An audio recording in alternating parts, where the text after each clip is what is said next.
네, YTN 라디오 이재현의 뉴스 정면 승부 1부 시작합니다. 1부에는 오늘 주요 뉴스 정리하는 순서죠. 뉴스 인앤아웃입니다.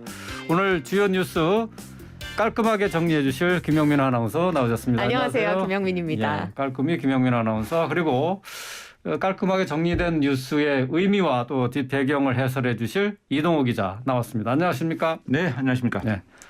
자, 오늘 윤석열 대통령이 스페인 방문 일정, 나토 정상회담 일정을 마치고 귀국했죠? 네, 그렇습니다. 윤석열 대통령이 3박 5일간의 스페인 방문 일정을 마치고 오늘 성남 서울공항을 통해 귀국했습니다. 지난 29일 30일에 열린 북대서양 조약기구 나토 정상회담 참석을 위해서 스페인에 방문해서 사흘간 총 16건의 외교 일정을 소화했는데요. 네. 이번 윤 대통령의 나토 정상회담 방문을 두고 평가가 좀 엇갈리는 모습입니다. 박지원 전 국정원장은 윤 대통령은 100점 만점에 80점, 김건희 여사는 100점 만점에 90점 이렇게 평가하기도 했고요. 근데 반면에 또 민주당 홍익표 의원 같은 경우에는 윤 대통령과 나토 사무총장 간 회담이 지금 무산된 사례 이런 걸 들면서 약속이 확정되면 늦게라도 반드시 만나는데 이를 취소했다는 것은 약속이 확정되지 않았거나 나토에서 우리의 발언권이 하나도 없다는 것이라고 비판하기도 했습니다. 또 윤 대통령과 조 바이든 미 대통령의 악수를 두고도 지금 노룩 악수를 당했다. 이런 비판도 제기되고 있는데 네. 윤 대통령의 이번 나토 정상회담 방문 이동우 기자님께서는 몇 점 주실지 뉴스인 부탁드릴게요. 글쎄요, 저도 뭐 박지원 전 국정원장과 비슷하게 한 10점 만점에 한 8점 정도는 줄 8점. 수 있지 않을까 이렇게 생각을 합니다. 네. 참고로 이 박지원 전 원장의 이 평가는 오늘 아침 저희 라디오죠 뉴스킹 박지훈입니다에 출연해서 한 얘기입니다. 네. 예. 근데 이제 지금 말씀하신 이제 노루각수 이거 같은 경우 이제 그 바이든 대통령하고 윤 대통령하고 이제 노루각수를 했다는 건데 네. 이제 추후에 이제 한미일 정상회담 할 때는 바이든 대통령이 이제 제대로 이렇게 얼굴 보면서 이제 악수를 하고 이제 반갑게 악수를 하고 뭐 그런 게 있었거든요. 네. 그러니까 뭐 그 워낙 많은 정상들이 만나다 보니까 이제 그런 게 있을 수는 있지만 하여튼 이게 뭐 첫 해외 방문 아니겠습니까? 그 해외 방문에서 하여튼 나름 이제 상당한 성과를 냈고 네. 그리고 이제 한국의 어떤 나름대로 어떤 존재감 이런 것도 좀 보여줬다 이렇게 평가할 만하고요. 그 윤석열 대통령이 이제 3박 5일간 그 마드리드 일정을 하면서 뭐 좀 전에 말씀했지만 전부 16건의 그 외교 일정을 소화했거든요. 네. 상당히 이제 강행군을 펼친 것이죠. 네. 네. 그 지난 5월 10일 취임한 이후 첫 해외 방문이고 다자 외교 무대 데뷔전이었지 않습니까? 네. 비교적 성공적이다 이렇게 보여지고요. 이번 방문에는 이제 좀 전에 말씀하셨지 이제 김건희 여사도 이제 같이 방문했는데 김건희 여사도 이제 단독으로도 여러 가지 이제 행사에 참석하고 그랬었는데 그런 부분에 있어서 상당히 뭐 의상이라든지 뭐 여러 가지 그 행사에 참석해서 하는 멘트라든지 이런 것도 비교적 호평을 받기도 했습니다. 윤 대통령 같은 경우도 그 한미일 3개국 정상회담을 비롯해서 뭐 호주, 네덜란드, 뭐 프랑스, 체코, 영국 정상 등과 양자 회담을 가지기도 했고요. 네. 한미일 정상회담에서는 이제 바이든 미국 대통령하고 기시다 후미오 일본 총리와 함께 북한의 군사 위협에 대응하기 위한 삼각공조 복원을 논의하기도 했고요. 네. 또 공식적인 한일 정상회담 개최는 이제 무산되긴 했지만 기시다 총리와 여러 차례 대면을 통해서 관계 복원 의지를 이제 분명히 밝히기도 네. 했습니다. 하여튼 뭐 이런저런 그 어떤 성과와 그리고 뭐 여러 가지 좀 외교적으로 좀 미숙한 측면도 있었지만 여러 가지를 이제 고려해봤을 때 나름대로 이제 상당한 성과는 있었다. 네. 이렇게 평가할 만한 것 같습니다. 외교적으로 미숙한 것보다는 의전상의 좀 실수나 그 세밀하게 준비하지 못한 그런 것들이 그렇죠. 좀 뭐 지적이 예를 됐어요. 들면 이제 윤 대통령이 이제 눈 감고 있는 사진이 예. 뭐 그냥 그 공식 석상에 나왔다든지 이런 부분은 이제 이런 그 의전 팀에서 뭐 그런 부분을 이제 꼼꼼하게 점검하지 못한 네. 그런 뭐 실수가 있었지 않나 이렇게 보여집니다.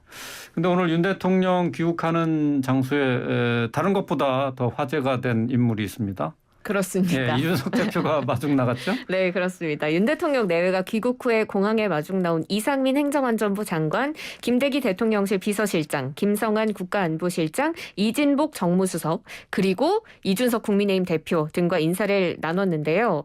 이준석 대표가 원래 윤 대통령의 출국길에는 공항에 나타나지 않아서 이것과 관련한 이야기들이 굉장히 무성했는데요. 오늘은 상반된 행보를 보였습니다. 네. 이준석 대표는 이 귀국길 마중을 두고 어제 밤까지도 좀 고심을 거듭한 것으로 전해지고 있는데 좀 어떻게 보셨는지 이 배경을 좀 살펴주시죠. 뭐 아시다시피 그 이준석 대표는 이제 성상납, 증거인멸, 교사 의혹 등으로 이제 사면 초과에 빠졌다. 이제 고립무원의 상태에 빠졌다. 이렇게 뭐 평가가 되고 네. 있지 않습니까? 이런 상황에서 이제 이 대표가 윤석열 대통령을 영접함으로 인해서 일종의 윤 대통령에게 SOS를 친 것이다. 이렇게 그 평가할 수 있을 것 같습니다. 당내에서도 이제 이 대표가 당 윤리위제 징계심의를 이제 일주일 앞두고 있지 않습니까? 그렇죠. 그렇기 때문에 이제 자신에 대한 당 안팎의 이제 어떤 고립 구도가 심화하는 상황에서 윤 대통령에게 도움을 요청하려 하는 거 아니냐 이런 해석이 제기되고 있는데요. 최근 뭐 아시다시피 이제 친윤으로 꼽히는 박성민 의원이 어제 당대표 비서실장에서 이제 사퇴한 것을 두고 당내 주류인 그 윤핵관이 이제 본격적인 이준석 고립 작전에 들어갔다 이런 말이 네. 나오는 상황에서 이 대표로서는 이제 나름대로 오늘 그 공항 그 영접 행사를 통해서 나름대로 어떤 당내 존재감을 확인하고 그리고 윤석열 대통령과 또 관계가 돈독하다 이런 부분을 이제 보여주기 위한 그런 행보로 보여지는데요. 어쨌든 아무래도 이런 분위기를 만들려고 노력은 했지만 네.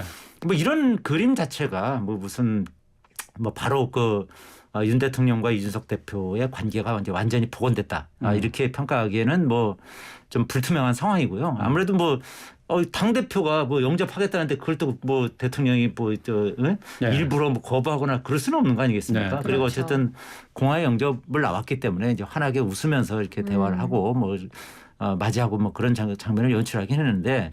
뭐 어쨌든 당 윤리위가 이제 진행되는 것은 또 그대로 진행이 되는 것이고 또 뭐 그에 대해서 확실한 어떤 뭐 물증이 나온다면 뭐 그 부분에 대한 징계가 있을 것이고 뭐 그런 부분이 부족하다면 뭐 징계가 무산될 수도 있는 뭐 그런 상황 아니겠습니까? 네. 그거 좀 더 지켜봐야겠죠. 예.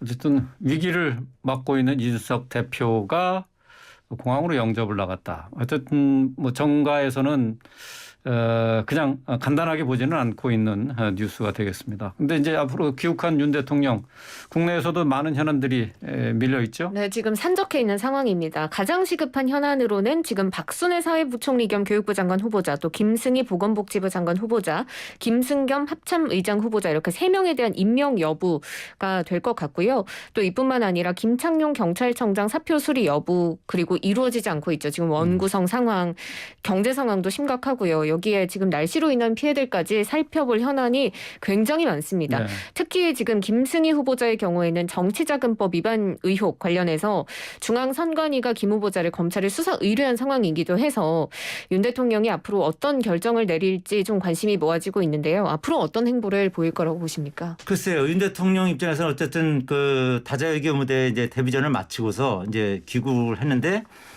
들여다볼 현안이 상당히 많죠. 네. 지금 말씀하신 것처럼 뭐 무엇보다도 이제 박순애 사회부총리 겸 교육부 장관 그리고 김승희 보건복지부 장관 후보자 그리고 김승겸 합참의장 후보자 등 그 3명에 대한 임명 여부 그리고 이제 김창룡 경찰청장의 사표 수리 여부 그리고 집중호우와 고물가 고금리 고환율 등 그 3중고 상황에 대한 현안이 이제 산적해 있는 상황인데요. 그 중에서도 이제 그 장관 임명 부분은 이제 가장 그 뜨거운 감자라고 할 수 있겠습니다. 네. 지금 말씀하신 것처럼 그 김승희 후보자 같은 경우 이제 정치자금법 위반 의혹과 관련해서 선관위가 이제 수사 의뢰까지 한 상황 아니겠습니까? 이제 그러다 보니까 여당인 국민의힘 내에서도 이제 상당히 이제 부정적인 그런 기류가 형성되고 있거든요. 그 선일종 정책위 의장 같은 경우도 이 부분에 대해서는 이제 대통령이 상당히 이제 당내 분위기가 안 좋다. 그러면서 윤 대통령이 적절한 판단을 하지 않겠느냐 이렇게 오늘 얘기를 했거든요. 네. 그러니까 뭐 여러 가지 기류를 봤을 때 뭐 김승희 후보자 같은 경우는 어떤 낙마 분위기가 이제 좀 형성되는 네. 그런 상황이고요. 또 이 나머지 이제 장관들 같은 경우도 이제 어떻게 할지 이제 그 특히 이제 박순애 후보자 같은 경우도 이제 부정적 여론이 있긴 합니다만 네. 2명 다 낙마시키는 뭐 여러 가지 이제 부담이 될 가능성이 크고요. 왜냐하면 그 전에 정호영 전 그 복지부 장관 후보자도 낙마했는데 네. 또 김순애 후보자까지 낙마하고 또 박순애 후보자까지 낙마시키기로는 정치적으로 상당한 부담이 갈 수밖에 없거든요. 뭐 그런 부분 때문에 이 부분은 좀 더 지켜봐야 되고요. 그리고 이제 지금 말씀하신 것처럼 좀 전에 말씀드린 것처럼 경제 상황이 이제 굉장히 안 좋습니다. 네. 이제 아시다시피 이제 물가도 지금 아주 상당히 크게 올라가고 있고요. 네. 금리도 지금 계속 올라가는 상황이고 그리고 아시다시피 환율도 지금 1,300원 전후를 지금 기록하고 있지 않습니까?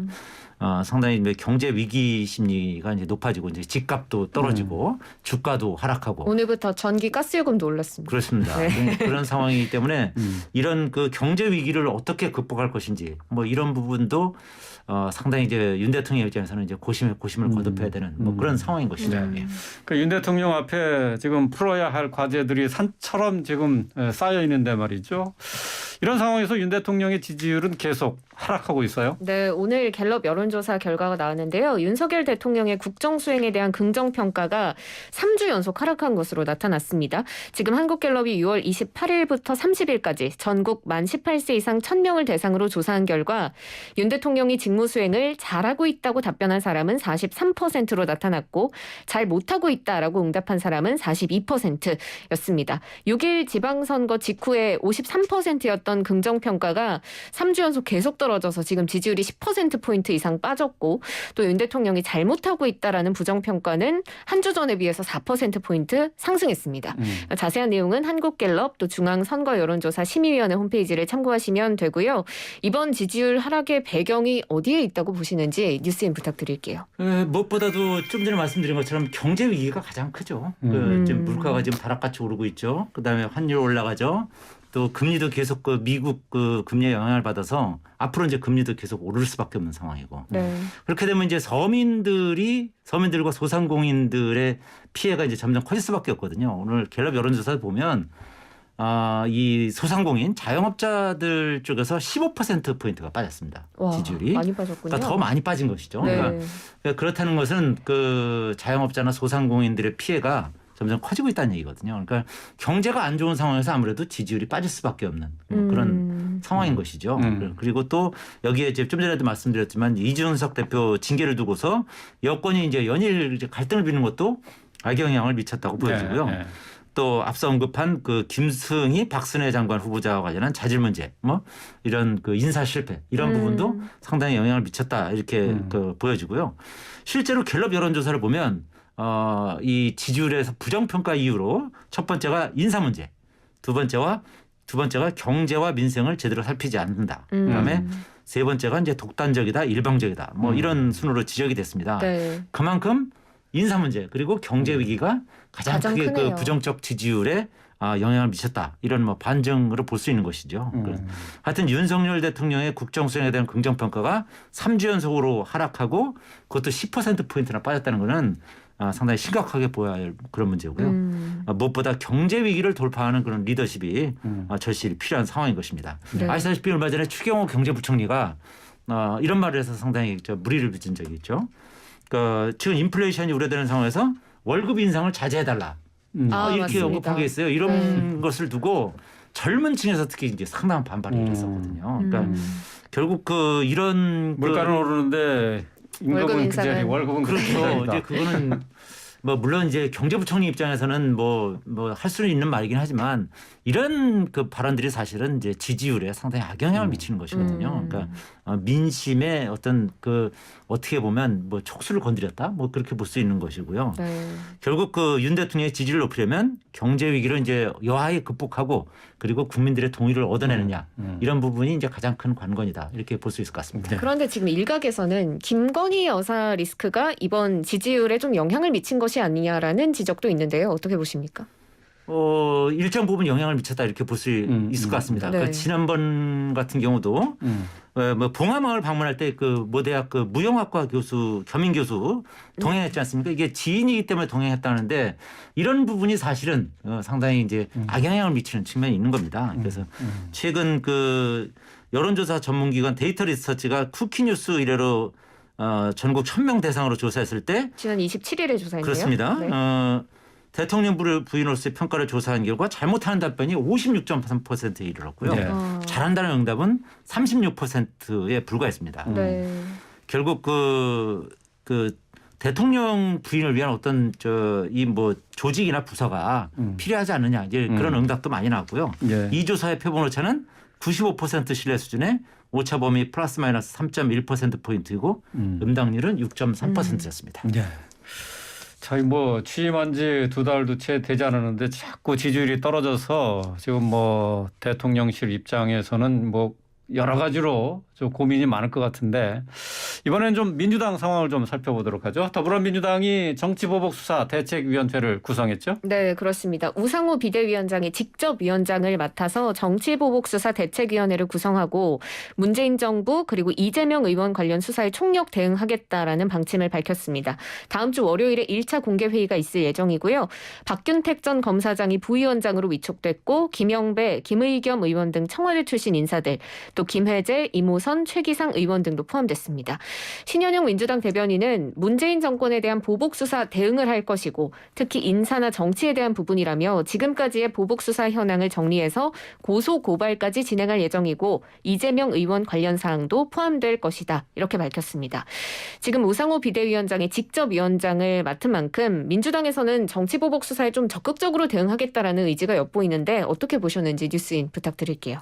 뭐 당연히 이제 그런 그 적극 대응하겠다는 의지가 이제 담겨 있는 것이겠죠. 그 아시다시피 현재 이제 민주당 이재명 고문과 관련한 검찰과 그리고 경찰의 수사가 이제 상당히 전방위적으로 진행되고 있지 않습니까?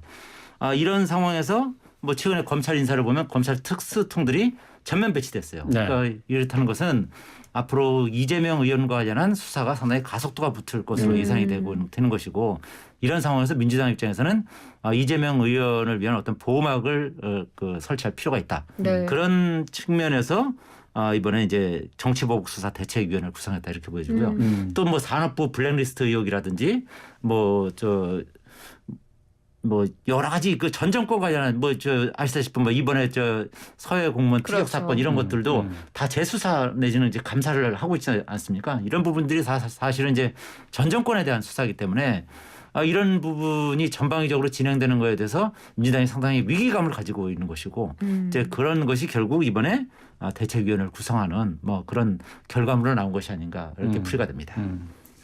뭐 결국 뭐 일반적으로 얘기하듯이 민주당이 이재명 지키기에 나섰다 이렇게 뭐 풀이할 수밖에 없겠네요. 네, 지금 앞서 후반기 국회 원구성 협상을 두고도 국민의힘이 야당이 협상 조건으로 이재명 의원 관련 고소고발 취하를 요구했다 이렇게 주장한 바도 있고요. 그렇죠. 또 당내에서 뭐 어대명 이야기도 나오고 어차피 당대표는 이재명 의원이 될 것이다라는 이야기도 나오고요. 민주당은 지금 이 국민의힘의 주장에 대해서 사과하지 않으면 협상하지 않겠다고 날선 반응을 보인 바도 있는 만큼 이번 정치보복 수사 대책위 구성이 물론 전 정권에 대한 수사도 있지만 이재명 지키기의 일환인지 또 이번 대응으로 이 의원이 당권을 쥘 가능성이 더 커졌다고 보시는지 좀 궁금한데요.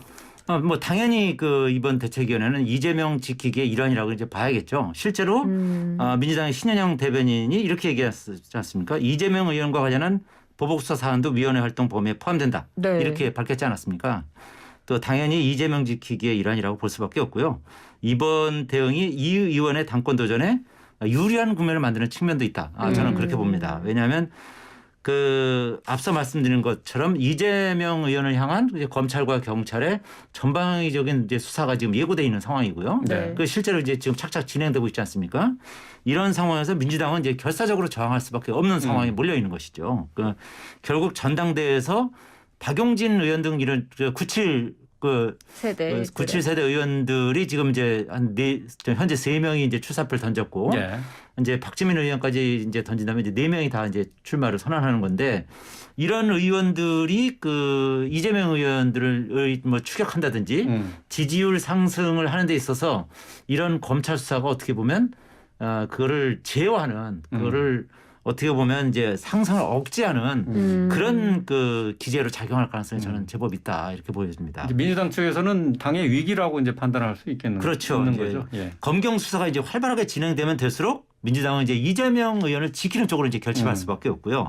그렇게 되면 결국은 어차피 대표는 이재명이라는 그런 프레임을 강화하는 쪽으로 작용할 가능성이 제법 있다. 저는 그렇게 봅니다. 다만 이 검찰이나 경찰 수사를 통해서 이재명 의원의 여러 가지 의혹이 상당 부분 규명이 되거나 좀 뚜렷한 증거가 나온다면 예. 그때는 또 다른 그 방향으로 흘러갈 가능성도 배제했었습니다. 그러니까 민주당 내에서 이렇게 뚜렷한 그 혐의점이 있는데 이럼에도 불구하고 계속 그 이재명 의원을 우리가 보호하고 있어야 되느냐. 그러다가 민주당이 폭망하는 수가 있다. 오히려 뭐 역풍을 이런 맞을 수 여론이 있겠군요. 일어날 가능성도 완전히 배제할 수는 없습니다. 근데 다만 근데 여러 가지 지금까지의 어떤 그 정치 경험이라든지 이런 걸 다 고려해 봤을 때는 네. 결국 민주당은 이재명 의원 지키기에 더 올인할 가능성이 대단히 높다. 예. 저는 일단 그렇게 전망하고 있습니다. 어쨌든 뭐 또 수사 상황에 따라서는 또 상황이 바뀔 수도 있는 거고요. 예.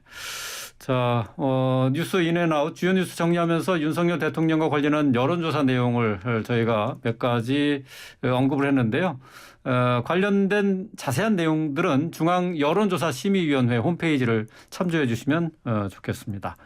자, 뉴스 인앤아웃 주요 뉴스 정리해봤습니다. 김영민 아나운서 이동우 기자와 함께했습니다. 오늘 말씀 잘 들었습니다. 고맙습니다. 네, 감사합니다.